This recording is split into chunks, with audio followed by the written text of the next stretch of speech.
ನಮಸ್ತೆ ಎಲ್ಲರಿಗೂ, welcome back to my channel. ನಾವು ನೋಡಿ ತಿರುಪತಿ ರೈಲ್ವೆ ಸ್ಟೇಷನಲ್ಲಿ ಬಂದು ಬೆಳಗ್ಗೆ 4 ಗಂಟೆಗೆ ಟ್ರೈನ್ ಇಲ್ಲಿ ಬಂದು ಇಳಿದಿದ್ದೀವಿ. ಮತ್ತು ಇಲ್ಲಿಂದ ಪಕ್ಕದಲ್ಲೇ ಇರೋದು ವಿಷ್ಣು ನಿವಾಸಮ್ಗೆ ಹೋಗಿ ಬಂದು ಇಲ್ಲಿ ನಮಗೆ ಲಾಕರು ಎಲ್ಲ ಸಿಕ್ಕಿಲ್ಲ, ರೂಮು ಸಿಕ್ಕಲಿಲ್ಲ, ಲಾಕರು ಸಿಕ್ಕಲಿಲ್ಲ. ನಾವೇನು ಮಾಡಿದ್ರಿ ಇಲ್ಲೇ ಬಾತ್ರೂಮಲ್ಲೆಲ್ಲ ಫ್ರೆಶ್ ಅಪ್ ಆಗಿ ಇಲ್ಲಿ ದೇವಸ್ಥಾನಕ್ಕೆ ಹೋಗಿ ಬರೋಣ ಅಲ್ಮೇಲು ಮಂಗಾಪುರಕ್ಕೆ ಅಂತ ಹೇಳ್ಬಿಟ್ಟು ಇಲ್ಲೇ ಎಲ್ಲ ಫ್ರೆಶ್ ಅಪ್ ಆಗಿದ್ದೀವಿ. ಇಲ್ಲೇ ಎಲ್ಲ ಲಾಕರ್ಗಳಲ್ಲಿ ನಾವು ತಂದಿರೋ ಬೀಗನೇ ಹಾಕ್ಕೊಂಡು ಲಗೇಜೆಲ್ಲ ಅಲ್ಲೇ ಇಟ್ಬಿಟ್ಟು ಹೊರಡ್ತಾ ಇದ್ದೀವಿ. ಇಲ್ಲಿ ಬೀಗಗಳು ಅವರವರೇ ತಂದು ಹಾಕ್ಕೊಂಡ್ಬಿಡ್ತಾ ಇದ್ದಾರೆ. ನಾವು ನಮ್ಮ ಸೂಟ್ ಕೇಸ್ಗೆ ಹಾಕಿದ್ದಿದ್ದು ಬೀಗನೇ ತೆಗೆದುಬಿಟ್ಟು ಲಾಕರ್ಗೆ ಹಾಕ್ಕೊಂಡು ಎಲ್ಲ ಫ್ರೆಶ್ ಆಗಿ ಇವಾಗ ದೇವಸ್ಥಾನಕ್ಕೆ ಹೊರಟಿದ್ದೀವಿ. ನಾವು ಫಸ್ಟು ಅಲ್ವೇಲು ಮಂಗಮ್ಮ ದೇವಸ್ಥಾನಕ್ಕೆ ಹೋಗ್ತಾಯಿದ್ದೀವಿ.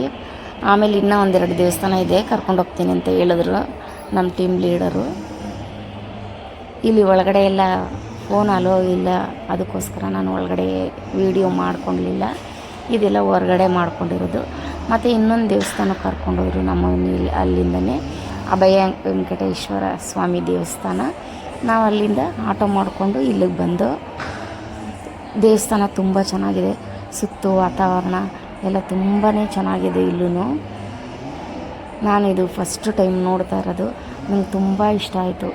ಸುತ್ತು ಬೆಟ್ಟ ಗುಡ್ಡಗಳು, ನೇಚರು, ಪ್ರಕೃತಿ ಎಲ್ಲ ತುಂಬಾ ಚೆನ್ನಾಗಿದೆ.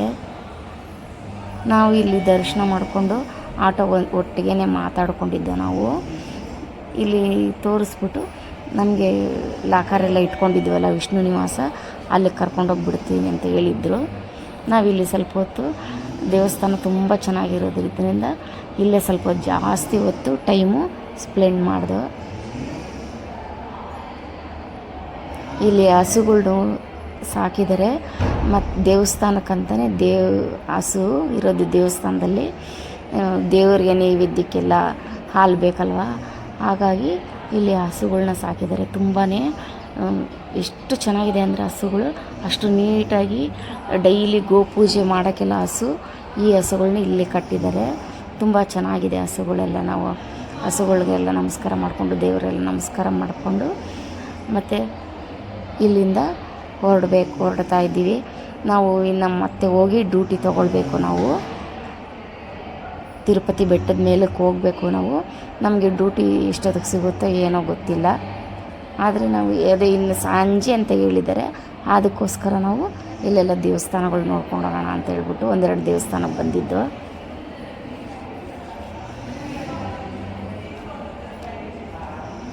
ನಾವು 2 ಆಟೋ ಮಾಡ್ಕೊಂಡಿದ್ದೆ. ನಾವು 14 ಜನ ಇದ್ದಿದ್ದರಿಂದ. ಮತ್ತು ಇಲ್ಲಿ ಬಂದು ನೋಡಿರಿ, ಇಲ್ಲಿ ದೇವ್ರ ದರ್ಶನಕ್ಕಂತ ಟೋಕನ್ಗಂತ ತುಂಬ ಕ್ಯೂ ಇದೆ. ಎಷ್ಟು ಕ್ಯೂ ಇತ್ತು ಅಂದರೆ ಅಪ್ಪ, ಇವ್ರಿಗೆಲ್ಲ ಯಾವಾಗ ಟೋಕನ್ ಸಿಗುತ್ತೆ ಅಂತ ಗೊತ್ತಿಲ್ಲ, ಅಷ್ಟು ಕ್ಯೂ ಇದೆ. ಮತ್ತು ನಾವು ಊಟ ಮಾಡಿಕೊಂಡು ಇಲ್ಲೇ ಹೋಟ್ಲಿಗೆ ಬಂದು ಊಟ ಮಾಡಿದೆವು. ಒಂದು ಸ್ವಲ್ಪ ಕೂಡ ಊಟ ಚೆನ್ನಾಗಿಲ್ಲ. ರೇಟ್ ಮಾತ್ರ ತುಂಬ ದುಬಾರಿಯಾಗಿತ್ತು. ಒಂದು ಊಟ 150 ರೂಪಾಯಿ ತೊಗೊಂಡ್ರು. ಒಂದು ಸ್ವಲ್ಪ ಕೂಡ ಊಟ ಚೆನ್ನಾಗಿಲ್ಲ. ತುಂಬಾ ಬೇಜಾರಾಯಿತು. ಬೆಳಗ್ಗೆಯಿಂದ ಹೊಟ್ಟೆ ಹಸಿಕೊಂಡಿದ್ದಕ್ಕೆ ನಮ್ಗೆ ಊಟ ಚೆನ್ನಾಗಿರಲಿಲ್ಲ. ಇವಾಗ ಬೆಟ್ಟದ ಮೇಲಕ್ಕೆ ಹೋಗ್ತಾ ಇದ್ದೀವಿ. ನಾವು ಹೋಗಿ ನಮಗೆ ಇವಾಗ ಡ್ಯೂಟಿ ಎಷ್ಟೊತ್ತಿಗೆ ಸಿಗುತ್ತೆ ಏನಂತ ಗೊತ್ತಿಲ್ಲ.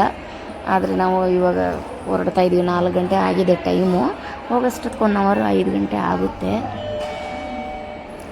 ನೋಡಿರಿ. ಬಂದು ನಾವು 2 ಅವರ್ ಆಯಿತು. 2 ಅವರ್ 3 ಅವರ್ ಆಗಿದೆ. ಇವಾಗ ಇನ್ನೂ ಡ್ಯೂಟಿ ಸಿಕ್ಕಿಲ್ಲ. ಟೈಮ್ ಇವಾಗ 9:15 ಆಗಿದೆ. ನಮಗೆ ಇವತ್ತು 1 ಗಂಟೆ ಆಗಲಿ ನಿಮಗೆ ಡ್ಯೂಟಿ ಕೊಡ್ತೀವಿ ಅಂತ ಹೇಳಿದ್ದಾರೆ. ಆದರೆ ಎಷ್ಟೊತ್ತಾಗುತ್ತಂತ ಗೊತ್ತಿಲ್ಲ. ಇನ್ನೂ ತುಂಬ ಜನ ಇದೆ. ನಮ್ಮದು 97ನೇ ನಂಬರು. ಇಲ್ಲಿನ ಕರೀತಾ ಇರೋದು 52ನೇ ನಂಬರು. ಹಾಗಾಗಿ ಆಮೇಲೆ ಅನೌನ್ಸ್ ಮಾಡಿದ್ರು 12 ಗಂಟೆಗೆ. ಇವತ್ತು ಡ್ಯೂಟಿ ಇಲ್ಲ, ಕೊಡಲ್ಲ, ಸ್ಟಾಪ್ ಮಾಡ್ತಾಯಿದ್ದೀವಿ. 8 ಗಂಟೆಗೆ ಬಂದು ಬೆಳಗ್ಗೆ ಡ್ಯೂಟಿ ತೊಗೊಳ್ರಿ ಅಂತ ಹೇಳಿದ್ರು. ನಾವು ಅಲ್ಲಲ್ಲೇ ಹಾಲಿತ್ತು, ಅಲ್ಲೇ ಎಲ್ಲ ಮಲ್ಕೊಂಡಿದ್ದೀವಿ. ಬೆಳಗ್ಗೆ ಎಷ್ಟೊತ್ತಿಗೆ ಡ್ಯೂಟಿ ಸಿಗುತ್ತೆ ಅಂತ ನಾಳೆ ಮುಂದಿನ ವೀಡಿಯೋದಲ್ಲಿ ಹೇಳ್ತೀನಿ. ಇಷ್ಟೊತ್ತು ನಾನು ವೀಡಿಯೋ ನೋಡೋದಕ್ಕೆ ಎಲ್ಲರಿಗೂ ಧನ್ಯವಾದಗಳು. Thanks for watching.